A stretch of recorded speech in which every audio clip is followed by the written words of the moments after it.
예전에 본 글 하나를 소개합니다. 어떤 분이 80이 넘으신 할머니와 함께 캠핑을 갔습니다.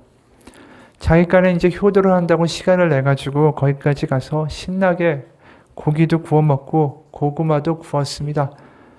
근데 문제는 그때가 한겨울이었다라는 거죠. 그런데도 내심 자기가 효도했다고 뿌듯해서 할머니한테 말했습니다. 할머니 좋지? 그랬더니 할머니가 이러시더라는 거죠. 좋다. 6.25 때 생각도 나고 좋다. 사람이 참 그렇죠. 인생에서 우리가 고생했던 기억은 어릴 때라도 참 오래가요. 이 비슷한 상황만 터지면 그 어려웠던 기억이 갑자기 고개를 디밀면서 내 마음속에서 일어납니다. 반대로 기뻐했던 순간들은 참 쉽게 잊혀지는 것 같습니다. 그 기억이 오래가지 않죠. 인간관계도 마찬가지인 것 같아요. 나를 힘들게 했던 사람의 기억은 참 오래갑니다. 비슷한 경우나 억울한 경우를 당하면 그때 기억이 바로 떠오르죠.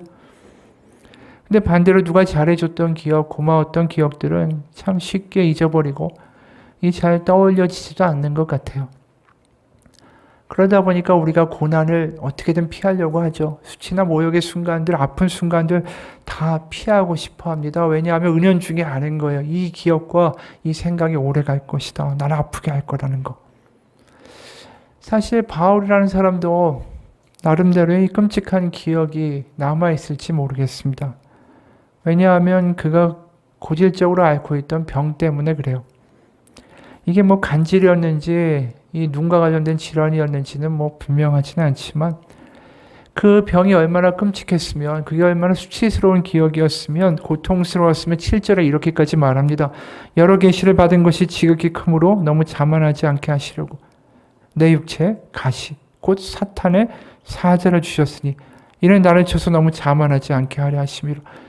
딴 건 모르겠고 여기 본문에서 분명히 병을 뭐라고 표현합니까? 육체의 가시 사탄의 사자라고 이야기합니다.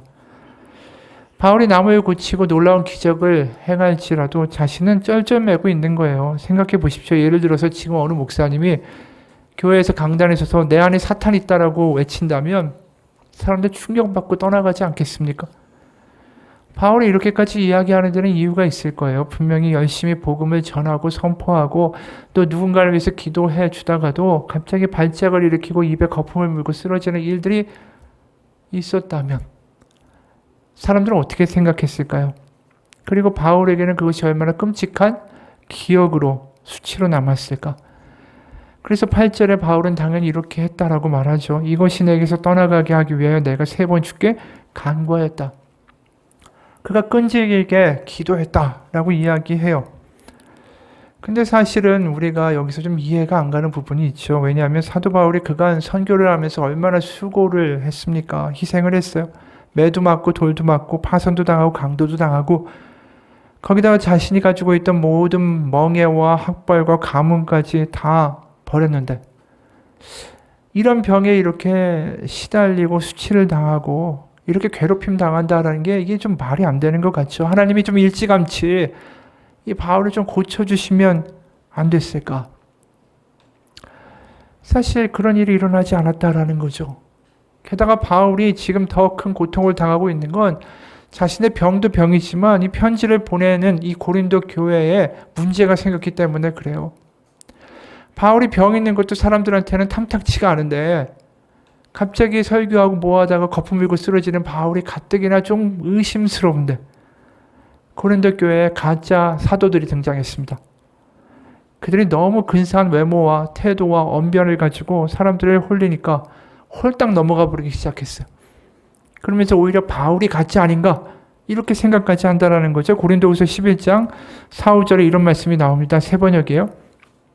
어떤 사람이 와서 우리가 전하지도 않은 다른 예수를 전해도 여러분은 그러한 사람을 잘도 용납합니다. 여러분은 우리에게서 받지 아니한 다른 영을 잘도 받아들이고 우리에게서 받지 아니한 다른 복음을 잘도 받아들입니다. 나는 저 거물급 사도들보다 조금도 못할 것이 없다고 생각합니다. 그러니까 지금 그 사람들이 하는 말을 덥석덥석 너무 잘 받아들이고 있었던 거예요. 그래서 심지어 그들을 거물급 사도, VIP처럼 아주 떠받들고 대접하고 있었다라는 거죠. 그도 그럴 것이 이러한 거짓 사도들이 이렇게 인기를 얻고 사람들을 현혹할 수 있었던 건 이 사람들이 자신의 영적 체험들을 막 자랑한 거예요. 그 당시에 영적 세계를 좀 뭔가 아는 것처럼 풀어주고 영적 카리스마를 막 드러내면은 그게 당시 사람들한테는 굉장히 강력한 홍보 수단이 되었기 때문이죠. 근데 그게 바울 때만 그랬을까요? 지금도 마찬가지예요, 사실은. 지금도 많은 이들이 영적 체험과 예언기도, 영적 카리스마 이런 것들을 보면서 많이 끌려가죠. 이게 특히 예언기도 받겠다 이러면서 미래를 알고자 하는 사람들도 많습니다. 이단 교회들한테 이게 정말 아주 심하게 드러나는데 어느 이단 교회에서 예배를 마치고 나가면은 테이블이 쫙 한 5-6개가 놓여 있대요. 그리고 거기에 예언 사역자들이라고 하는 사람들이 앉아 있답니다. 그럼 그 사람들 앞에 딱 가서 기도를 받으면 이 사람들이 이렇게 얘기하는 거예요. 형제님 결혼하고 싶군요. 이제 곧 결혼하게 될 겁니다. 당신 남편이 목회를 할 것 같은데 당신이 기도 운세가 있으니까 앞으로 기도를 더 많이 해야 됩니다. 당신이 이제 하던 일이 잘 풀려서 하나님이 인도해 주실 겁니다. 결혼과 이사와 취직 진로 마치 점집에서 점을 보듯이 그런 이야기들을 예언 기도라고 해준다라는 거예요. 사람들이 그런 거에 끌려가기 시작하는 거죠. 왜냐하면 불안한 자신의 마음이 있는데 그걸 뭔가 하나님이 잡아준다라고 느껴지기 때문입니다.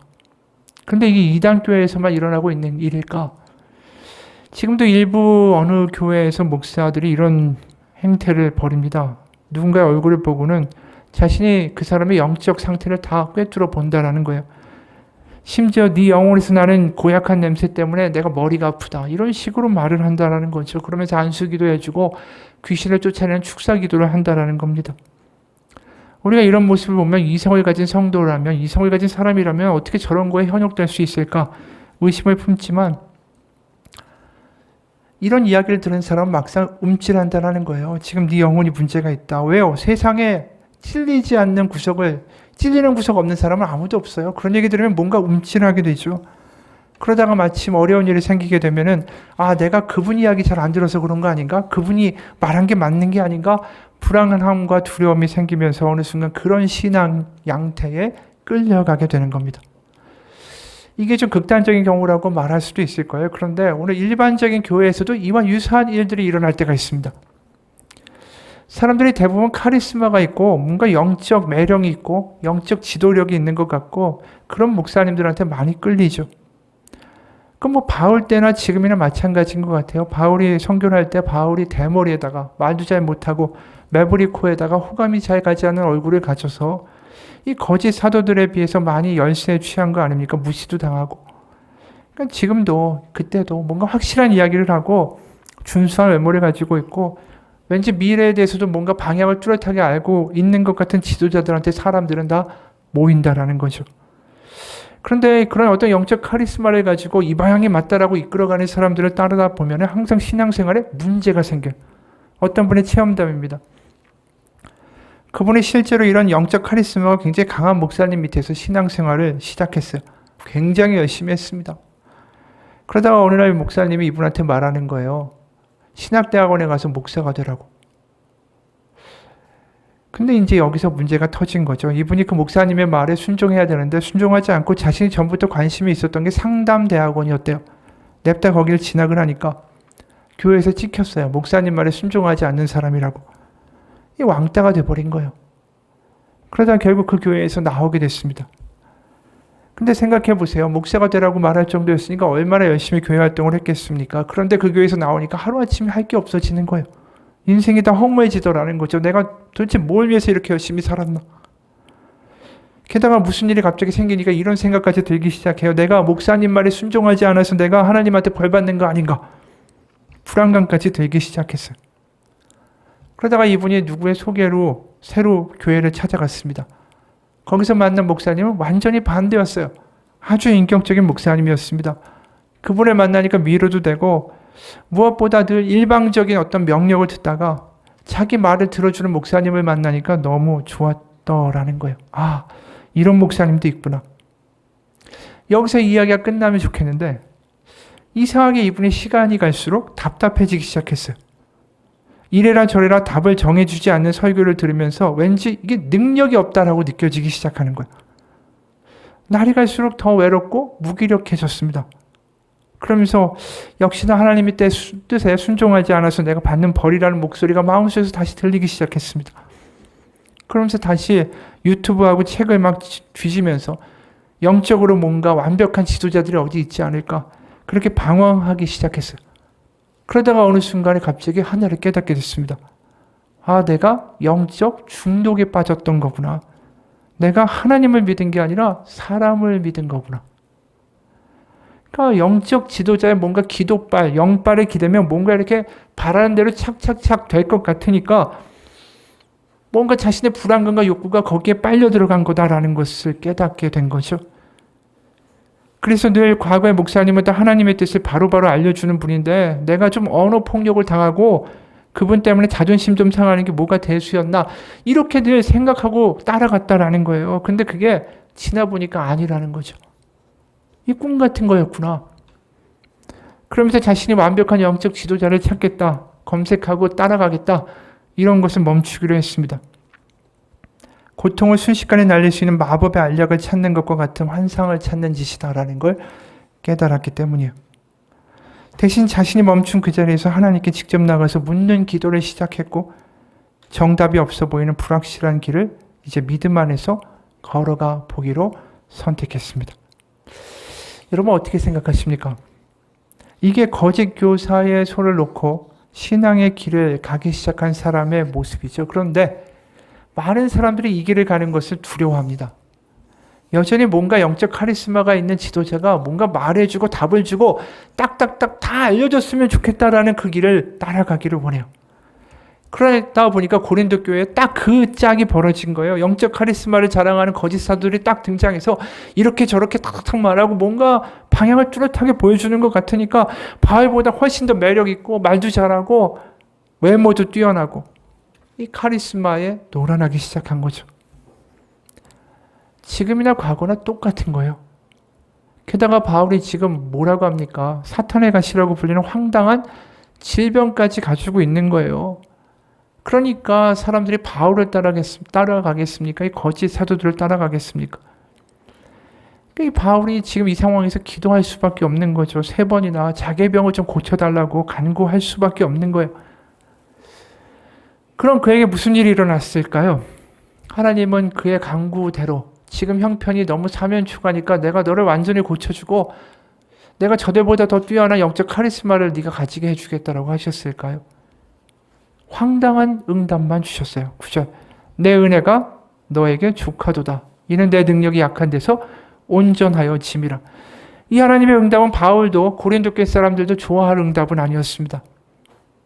우리가 생각하기에 저 카리스마를 내세우는 저런 거짓 사도들한테 대응하려면 그보다 뭔가 좀 뛰어난 구석이 있어야 되고 탁월한 어떤 지도력을 사람들한테 보여줘야 되는 거 아닙니까? 근데 하나님이 그런 게 다 필요가 없다라는 거예요, 지금. 지금 이 상태로 괜찮다라는 거죠. 바울이 볼 땐 이 상태는 아닌데. 왜 그러실까요? 하나님은 사람들이 바울이라는 인간을 따라가는 게 아니라 하나님을 보고 따라가기를 원하십니다.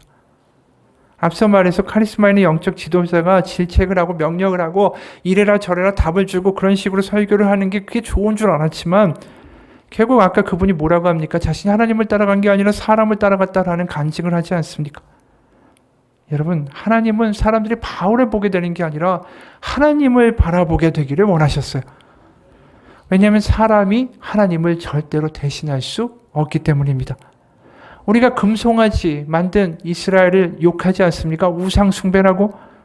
그런데 하나님을 우상 안에다가 가둘 수가 없듯이 하나님을 사람 안에 가둘 수가 없는 거예요. 그런데도 사람들은 여전히 만져지지 않는 하나님이 뭔가 가시적으로 보여지길 원하고 뭔가 자신의 느낌으로 감각으로 뭔가 느껴지기를 원합니다. 그러니까 하나님을 만날 수 있게 해준다라는 어떤 강사들의 집회에 쫓아다니고 은사가 넘치는 집회라면 이게 사회적인 상식에 위배돼도 괜찮고 말 잘하는 목사라고 하면 과거에 문제가 있었어도 괜찮다라고 말을 해요. 이게 뭐죠? 하나님을 따라다니는 게 아니라 사람을 따라다니는 전형적인 증세라는 거예요. 그런데 사람이 결코 하나님을 대신할 수 없습니다. 엘리야라는 선지자를 한번 봅시다. 그가 기도를 해요. 기도를 하니까 하늘에서 불이 내리죠. 그래서 물이 가득하게 부어져 있는 제단에 아주 축축하게 젖어 있는 나무 위에 불이 붙기 시작합니다. 게다가 그 당시에 바알 신 숭배가 이 국가 종교화되어 있던 그런 북왕국에서 이 과감하게 엘리야 선지자가 바알과 아스라 선지자 850명을 죽여버려요. 누가 봐도 카리스마가 쩔죠. 아주 그냥 영적 지도력이 너무너무너무 빛나는 그러한 모습 아닙니까? 근데 그렇게 영적 카리스마가 강했던 엘리야가 그러고 나서 어떻게 되냐 하면 열왕기상 19장 2절에서 4절이에요. 그러자 이세벨은 엘리야에게 심부름꾼을 보내어 말하였다. 네가 예언자들을 죽였으니 나도 너를 죽이겠다. 내가 내일 이맘때까지 너를 죽이지 못하면 신들에게서 천벌을 다하게 받겠다. 아니 그보다 더한 재앙이라도 그대로 받겠다. 엘리야는 두려워서 급히 일어나 목숨을 살리려고 도망하여 유다의 부엘세바로 갔다. 그곳에 자기 시종을 남겨두고 자신은 홀로 광야에 들어가서 하루길을 더 걸어 어떤 로뎀나무 아래로 가서 거기에 앉아서 죽기를 간청하며 기도하였다. 주님, 이제는 더 바랄 것이 없습니다. 나의 목숨을 거두어 주십시오. 나는 내 조상보다 조금도 나을 것이 없습니다. 엘리야도 연약한 인간일 뿐입니다. 지금 우울증과 낙담과 두려움에 빠져서 차라리 나를 죽여달라고 말하는 이 나약한 존재가 엘리야였다라는 거죠. 바울도 마찬가지예요. 하나님이 바울이 어떤 강한 카리스마를 자랑하는 존재가 되기보다는 차라리 하나님 앞에 연약한 존재로 살아가기를 원하신 거예요. 그래서 9절에 나에게 이르시기를 내 은혜가 내게 족하도다. 이는 내 능력이 약한 데서 온전하여 짐이라 하신지라. 그러므로 도리어 크게 기뻐함으로 나의 여러 약한 것들에 대하여 자랑하리니 이는 그리스도의 능력이 내게 머물게 하려 함이라. 그러니까 하나님은 바울이 약한 게 더 좋다라고 하시는 거죠. 네가 다른 사람이 될 필요가 없다라는 거예요. 그냥 있는 그대로 모습으로 너의 연약함을 가지고 나아갈 때 하나님은 거기서 내가 세상 가운데 나를 보여주겠다라는 거죠. 그래서 바울은 본문 초입에 이런 말 합니다. 세번역 1, 4절입니다. 자랑함이 나에게 이루어올 것은 없으나 이미 말이 남았으니 주님께서 보여주신 환상과 계시들을 말할까 합니다. 이게 누구의 환상이겠어요? 바울이 본 환상이죠. 그런데 그는 이렇게 말해요. 2절 나는 그리스도를 믿는 사람 하나를 알고 있습니다. 그는 14년 전에 셋째 하늘에까지 이끌려 올라갔습니다. 3절에 나는 이 사람을 압니다. 그가 몸을 입은 채 그렇게 했는지 몸을 떠나서 그렇게 했는지를 나는 알지 못하지만 하나님께서는 아십니다. 이 사람이 낙원에 이끌어 올라가서 말로 표현할 수도 없고 사람이 말할 수도 안 되는 말씀을 들었습니다.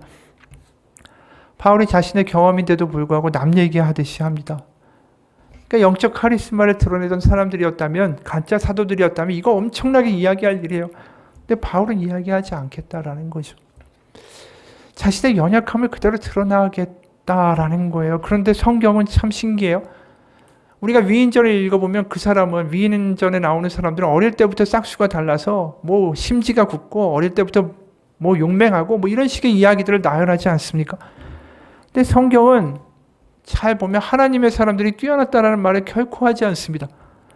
오히려 믿음의 조상 아브라함이 얼마나 겁이 많았고 믿지도 못했고 연약했는가를 폭로하고, 야곱은 얼마나 야비한 사기꾼이었는가를 이야기하고, 위대한 모세라는 선지자가 어떻게 했습니까? 하나님이 내가 너를 쓰겠다고 하니까 하나님 저 말고 다른 사람 보내세요. 저는 할 수가 없어요 라고 하나님한테 쪼르는 겁쟁이였다라는 것을 이야기합니다. 성경은 우리 가운데 말해요. 하나님은 연약한 사람들을 통해서 일하셔서 그 연약한 사람 가운데 드러난 하나님의 사랑과 은혜와 능력을 사람들한테 보여주기 원하신다는 것이죠. 그런데 여기서 우리가 생각해 볼 게 있습니다. 그 길이 우리한테는 그렇게 탐탁치 않다라는 거예요.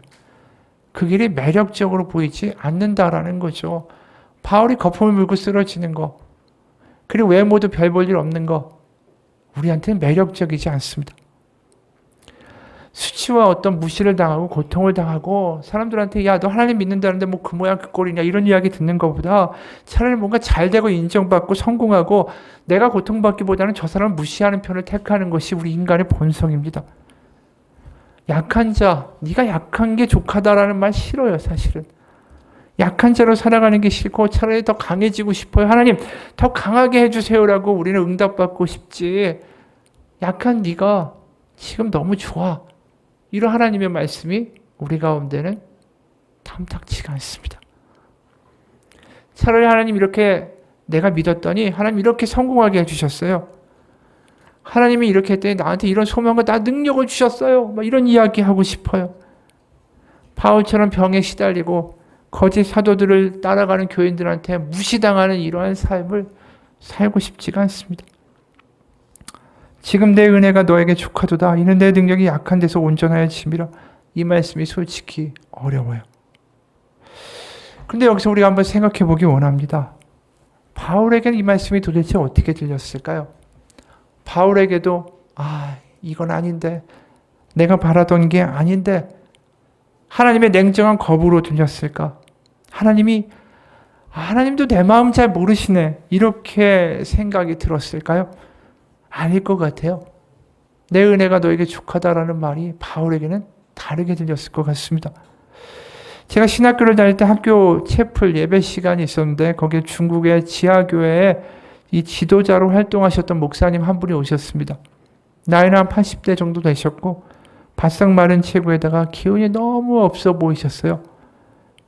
이분이 지하교회에서 이제 활동을 하다가 공안한테 잡혀서 몇 번이나 감옥에 투옥이 되고 고문을 받았답니다. 그러면서 자신이 고문받을 때의 기억을 이렇게 회상합니다. 나는 고문을 너무 받아서 온몸이 성한 곳이 없었다. 차라리 죽는 게 낫지. 이런 고통을 계속 받는 건 못할 일이고 너무 지쳤다. 온몸에서 고통이 사무친다. 그래서 이분이 뭘 했냐 하면 자살해야 되겠다라고 결심했어요. 근데 누워있는데 위에 딱 보니까 감옥 천장에 전깃줄 하나가 이렇게 대롱대롱 매달려 있는 게 보이더랍니다. 그래서 의자에 올라가서 그 줄에다가 목을 걸고 이제 죽어야겠다. 그래서 의자를 발로 딱 차는 순간에 그 전깃줄이 목사님의 몸무게를 이기지 못하고 뚝 끊어져 버렸어요. 그러니까 땅바닥으로 곤두박질 처진 이 목사님이 엉엉 울면서 기도했어요. 그때 하나님의 음성이 들리더랍니다. 그때 들린 음성이 내 은혜가 너에게 족하다 이거였어요. 이 노년의 목사님이 설교를 하면서 그 말을 계속 반복합니다. 내 은혜가 너에게 족하다. 내 은혜가 내게 족하다. 그분한테는 그 하나님의 말씀이 너무 큰 위로가 됐대요. 힘이 됐대요. 왜냐하면 네가 지금 안 된 것 같고 네가 지금 실패한 것 같고 네가 무시당하는 것 같고 아니라는 거예요. 내가 너와 함께하고 네가 아니라 내가 할 거야. 이렇게 들렸다라는 거예요. 상황이 너무 힘들어서 죽으려고 할 정도지만 하나님이 다 알고 계시고 그 모든 상황을 내가 다 통제하고 있다. 네가 아니라 내가 할 거다라고 들렸다라는 거예요.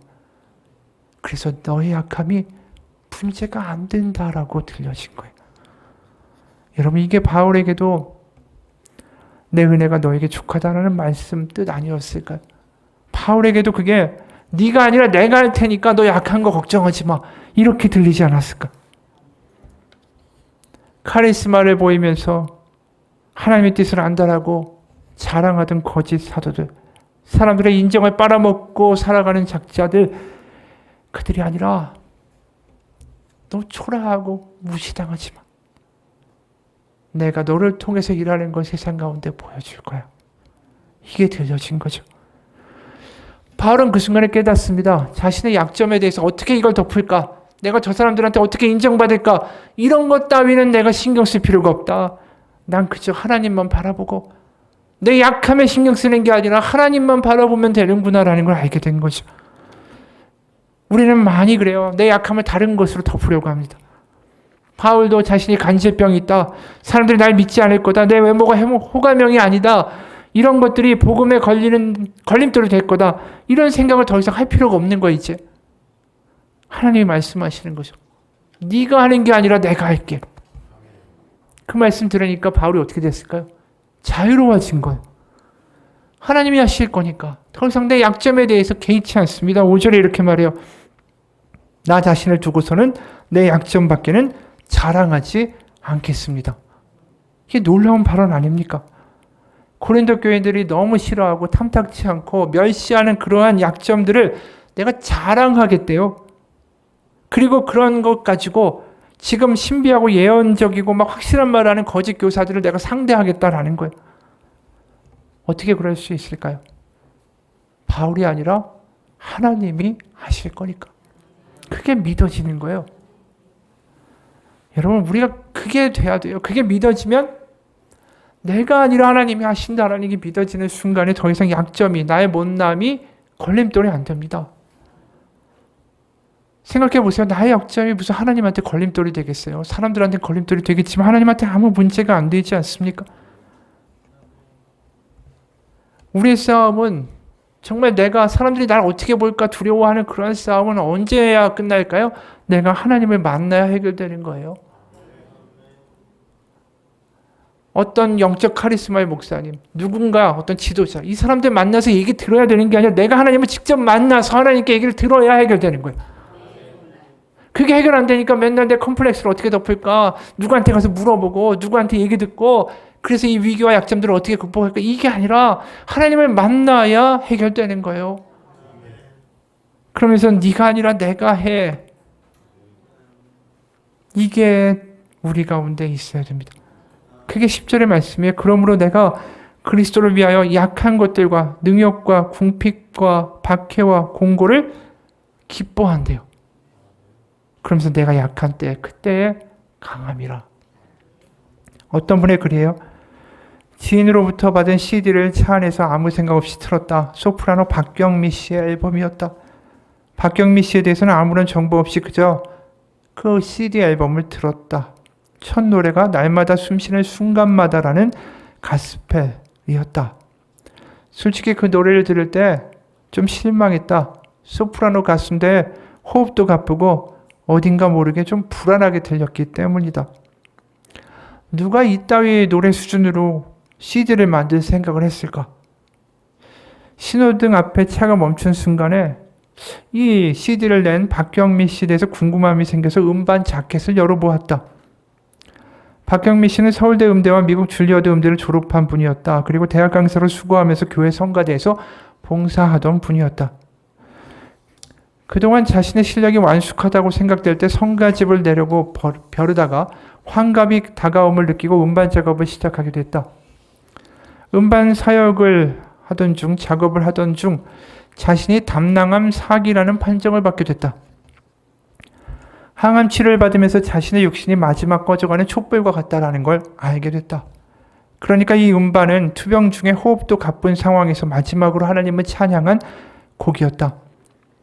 건강 상태가 워낙 좋지 않아서 계획한 녹음을 다 마치지 못하고 불과 6곡만 녹음하고 소천하셨다. 그 이야기를 읽고서 다시 첫 번째 곡을 틀었다. 날마다 숨쉬는 순간마다 내 앞에 어려운 일 보내. 주님 앞에 이 몸을 맡길 때 슬픔 없네, 두려움 없네. 주님의 자비로우신 손길 항상 좋은 것 주시도다. 사랑스레 아픔과 기쁨을, 수고와 평화와 안식을. 날마다 주님 내 곁에 계셔 자비로 날 감싸 주시네. 주님 앞에 이 몸을 맡길 때 힘 주시네, 위로함 주네. 어린 나를 품에 안으시사 항상 편안함 주시도다. 내가 살아 숨쉬는 동안 살피신다 약속하셨네. 우리가 알고 있는 찬양 아닙니까? 이 찬양을 듣는데 얼마나 눈물이 나든지 제대로 알지도 못하면서 함부로 평가하고 판단하던 나 자신이 얼마나 부끄럽던지 마지막 생명을 다하여 가쁜 숨을 몰아쉬면서 부르는 이 찬양이 내 가슴에 큰 감동으로 다가왔다. 박경민 씨는 앨범에 이렇게 기록하고 있었다. 암 4기 판정을 받고 순간순간 죽음을 구체적으로 생각하며 울기도 하고 걷잡을 수 없는 혼돈도 왔지만 생명을 주시는 하나님, 내 생명을 가져가시는 이도 하나님, 주님의 뜻임을 확신하니 어찌되어도 기쁨입니다. 녹음 중에 항암 부작용으로 많이 힘들지만 제게 음성을 주시고 성가를 만들어 부르라 하시는 이도 주님, 처음부터 끝까지 제가 아닌 주님이 제 안에서 역사하심을 느끼며 감히 간증합니다. 바라기는 들으시는 분들도 제가 녹음할 때의 마음을 그대로 느끼게 되시기를 소원합니다. 소프라노 박경미. 이분의 찬양이 우리 가운데 보여지는 거죠. 알려주는 거죠. 연약한 내가 아니라 하나님이 하실 거라고 믿고 찬양합니다. 나의 연약함도 하나님은 들어쓰실 거라고 믿습니다. 이분이 그렇게 찬양하고 있는 거 아니에요? 처음부터 끝까지 제가 아닌 주님이 제 안에서 역사하심을 느끼며 저는 찬양합니다. 우리는 이 찬양을 들으면서 이분이 보이는 게 아니라 이분 안에 계신 하나님이 보이는 거죠. 여러분, 우리가 해야 될 일은 내 연약함에 집중하는 게 아닙니다. 세상을 두려워하는 것도 아니에요. 하나님이 우리를 부르신 이유는 하나님을 바라보라고 부르신 겁니다. 바울이 3번이나 하나님께 자기의 병을 고쳐달라고 간구하면서 그걸 더 알게 됐겠죠. 사실 바울 사도라는 사람이 얼마나 대단합니까? 죽은 사람도 살렸고 얼마나 많은 기적을 보여줬던 사람이에요. 기도만 하면 그런 일들이 막 벌어졌어요. 그런데 하나님은 3번이나 바울에게 간구하게 하셨어요. 왜 그러셨을까? 기도만 하면 늘 응답하시던 하나님이 왜 3번이나 응답하지 않고 바울에게 계속 기도하게 하셨을까? 아마 그의 기도가 달라지기를 원하신 거 아니었을까요? 아마 상상해 볼 때 그의 처음의 기도는 아마 우리가 했던 기도, 우리가 했을 법한 기도와 비슷했을 것 같아요. 주님, 제가 이런 수치와 고통을 감당할 수 없습니다. 제발 제 병을 고쳐주십시오. 사도로 복음을 전하는데 이 병은 너무나도 잔인한 벌이자 장애물입니다. 설교하다가 누구를 고치다가 갑자기 발작을 일으키는 사람을 누가 신뢰하겠습니까? 자기 병도 못 고치는 주제에 무슨 남을 고치겠다고 설치느냐, 그렇게 비방하지 않겠습니까? 이건 저에게도 하나님에게도 하나 도움이 되질 않습니다. 하나님 제발 저를 고쳐주십시오. 아마 자신의 연약함에 집중해서 기도했을 거예요. 인간적인 반응이니까. 근데 3번 간구하면서 변화되지 않았을까요? 어느 순간에 자신의 연약함이 아니라 하나님 뜻대로 하옵소서라고 변화됐겠죠. 그의 믿음의 변화에 어떻게 보면 하나님은 더 큰 확답을 주신 것 같습니다. 내 은혜가 너에게 족하다. 연약한 네가 문제가 아니라 내가 할 것이다. 바울은 이 응답을 통해서 확증받았죠. 그러면서 자신 앞에 벌어지는 사람들의 말과 모욕과 무시와 어려운 상황들에 반응하지 않고 하나님만 바라보고 가기 시작합니다. 그래서 바울이 이렇게 말하죠. 약한 것들과 능욕과 궁핍과 박해와 공고를 나는 오히려 기뻐하노라. 왜요? 그게 보이는 게 아니라 하나님이 보이니까. 자신이 아니라 하나님이 하실 것이기 때문에 그게 믿어지니까 자유로워진 거예요. 몇 년 전에 기독교 사회운동가인 이신근이라는 분이 기쁨의 편지라는 책을 출간했습니다. 거기에 이런 내용이 나옵니다. 저는 보통의 건강한 사람들과 달리 호흡기 상급장애, 비운동성 섬모 증후군이라는 특이한 병을 가지고 있습니다. 잦은 객단과 기침으로 목은 성할 날이 없고 일반 사람들의 절반밖에 안 되는 폐 기능으로 하루 앞을 예측할 수 없는 불안한 미래를 안고 살아야만 합니다. 대부분 사람들은 자신이 숨쉰다는 사실을 의식하지 못한 채 살아가지만 저는 하루에도 수십 번씩 숨쉬기가 힘들다고 되뇌이며 살고 있습니다. 한 해가 다르게 점점 건강은 악화되었고 결국 20대 중반에는 돌이킬 수 없을 정도로 몸이 망가져서 일반적인 직장생활을 할 수 없게 됐습니다. 계속 사는 게 저한테는 더 이상 아무런 의미가 없었고 미래에 대한 어떠한 소망도 보이지를 않았습니다. 그러던 제가 예수원에 올라갔다가 성령 체험을 어렴풋이라도 맞이하게 된 순간이 있었습니다. 그건 뜨겁게 찬양하거나 예배드리는 중이 아니었습니다. 누군가의 안수 기도를 받거나 누군가 나를 위해서 기도해 주던 상황도 아니었습니다. 그저 화장실에서 끊어질 듯 불안한 숨을 헐떡이며 몰아쉬며 기침을 하고 있을 때 갑자기 하나님의 마음이 느껴졌습니다. 제 고통에 동참하고 계신 하나님의 마음이 저에게 절절히 전달됐습니다. 그러면서 저도 모르게 저는 하나님이 나를 얼마나 사랑하시는지 제가 이제 알겠습니다. 라는 말이 터져나왔습니다. 평소 제 모습을 생각할 때 저 자신도 전혀 예상하지 못한 일이었습니다. 그동안 가지고 있던 합리적인 기준들이 다 녹아내렸습니다. 아마도 가장 천대받는 인간의 입장이 되어주신 예수 그리스도의 십자가가 저에게 와닿았나 봅니다. 안구건조증이 의심될 정도로 눈물이 없던 제가 아무도 없는 화장실에서 끝없이 눈물을 펑펑 쏟아냈습니다. 지금도 여전히 몸의 고통과 불안한 미래를 안고 살아가지만 그날의 경험 이후 제 삶은 완전히 바뀌었습니다. 다른 사람에게 손해만 끼치는 하찮은 인생이 가족과 주변 사람에게 피해를 주지 않기 위하여 하루빨리 세상을 떠나는 게 좋겠다라며 한탄만 하던 인생이 어느 순간 아무 조건 없이 정말 큰 사랑을 받는 존재로 바뀌었습니다. 하나님과 주변 사람들의 사랑을 받는다는 이유 하나만으로 세상 그 누구보다 당당하고 행복하게 살 수 있다는 걸 알았습니다. 이제는 그 어떤 고통이 찾아오더라도 넌 아무런 소망이 없으라고 속삭이는 거짓말에 저는 속지 않습니다. 이분이 사실은 불치병에 걸려서 고생하고 낙담하고 절망하던 그 순간에 정말 말로 표현할 수 없는 체험을 하는 거죠.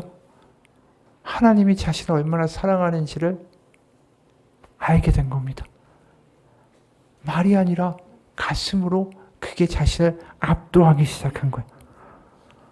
그러니까 어느 순간부터 자신에 대한 미래의 걱정과 불안과 사람들이 나를 어떻게 볼까에 대한 걱정도 사라지기 시작하고 어느 순간 자유함과 소망을 얻기 시작하고 그러면서 행복하게 살 수 있다라는 말을 하기 시작합니다. 그리고 그분이 이런 이야기를 해요. 이제 제가 하나님께 기도할 때 저는 치료만을 간구하지 않습니다. 치료가 안 된다고 해서 하나님이 기도를 들어주시지 않는다라고 생각하지도 않습니다. 이제 제가 기도한다라는 건 내가 원하는 것을 하나님께 요구하는 게 아니라 그저 늘 하나님의 마음을 알게 해달라는 요청입니다. 내가 원하는 것은 이것인데 하나님의 뜻은 무엇인지 물을 때가 더 많습니다. 예전에 사무실에서 계속 기침을 하다가 쓰러진 적이 있습니다. 소리는 들리지만 몸은 전혀 움직이지도 않고 앞도 보이지 않았습니다. 저산소증으로 쓰러지면 평생 반신불수로 살 수 있다는 생각에 공포가 밀려왔습니다. 사람의 인생이 이토록 허무하게 무너질 수 있다는 두려움이 저를 사로잡았습니다. 그런데 실려가는 구급차 안에서 문득 이런 생각이 들었습니다. 지금 이 순간에도 하나님은 살아계시고 하나님은 나를 사랑하신다. 주님, 저 주님의 결정에 따르겠습니다. 어쩌다가 그런 기도가 터졌는지 모르겠습니다. 어디에서 그런 용기가 나왔는지 모르겠습니다. 나에게 안 좋은 상황이 오더라도 하나님의 뜻으로 받아들이겠다라는 기도였죠.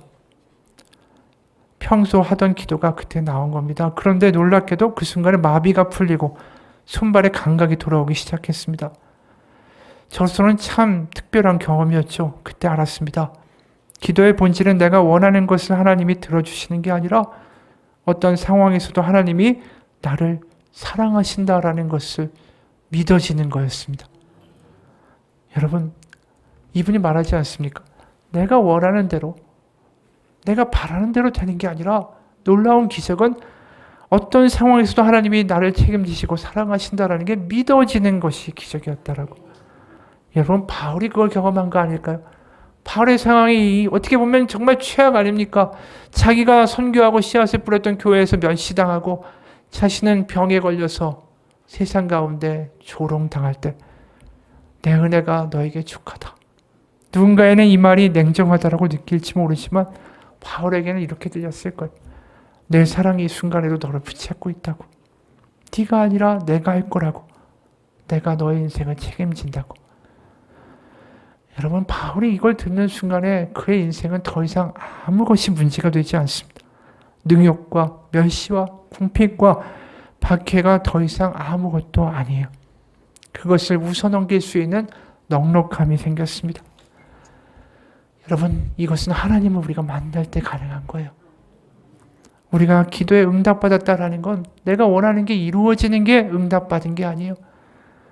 하나님의 사랑이.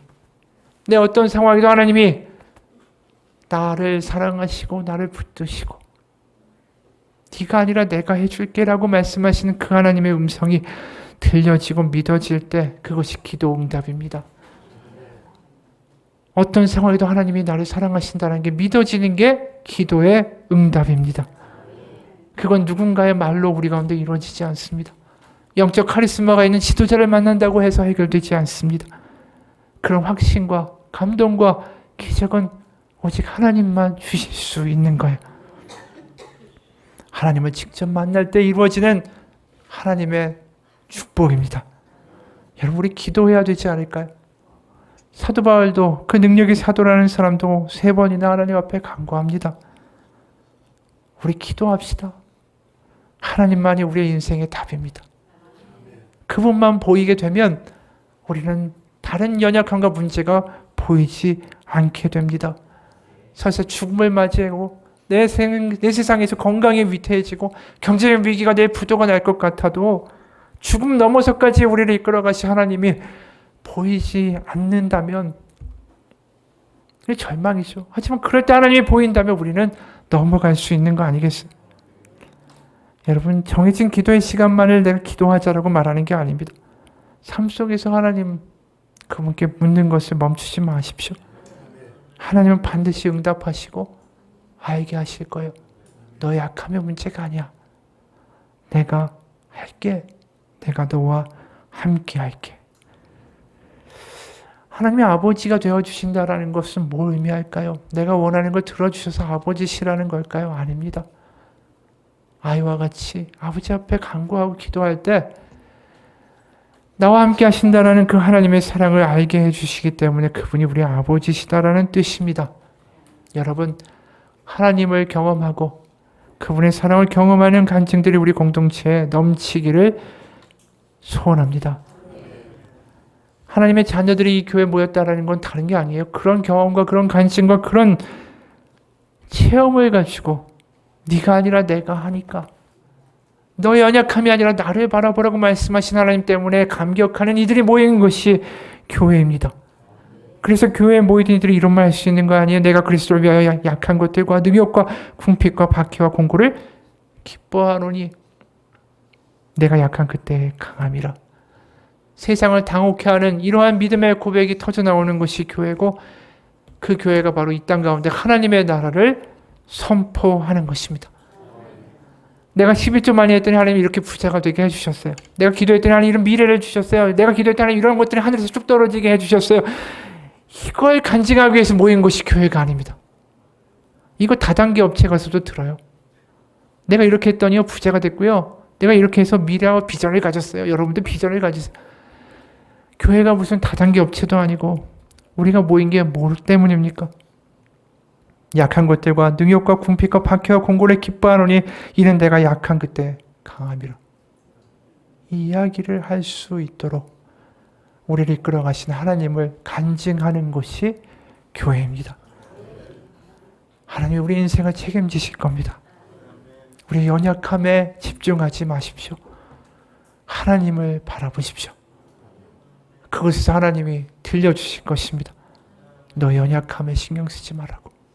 내가 할 거라고. 내가 너를 사랑한다고. 내가 너를 지킬 것이라고. 같이 기도하겠습니다. 하나님, 어느 순간 세상 가운데 찌그러지고 망가지고 눌려지고 망가져서 두려워하며 이 땅 가운데 살아가는 우리의 모습입니다. 하나님, 우리를 왜 부르셨을까요? 이렇게 전전긍긍하며 두려워하며 돈 걱정하며 건강 걱정하며 자식 걱정하며 주변에 일어나는 문제 걱정하며 그렇게 살아가다가 죽으라고 부르신 거 아닐 텐데. 하나님, 저도 이 연약함이 아니라 하나님의 살아계심을 맛보아 다르게 살기 원합니다. 내 연약함이 문제가 안 된다고 세상 가운데 말할 수 있는 믿음이 되기 원합니다. 내 연약함이 아니라 하나님이 보여지는 하나님의 체험을 하기를 원합니다. 네가 아니라 내가 한다고. 너의 인생을 내가 책임진다는 하나님의 그 말씀을 내가 하나님을 만나서 듣기 원합니다.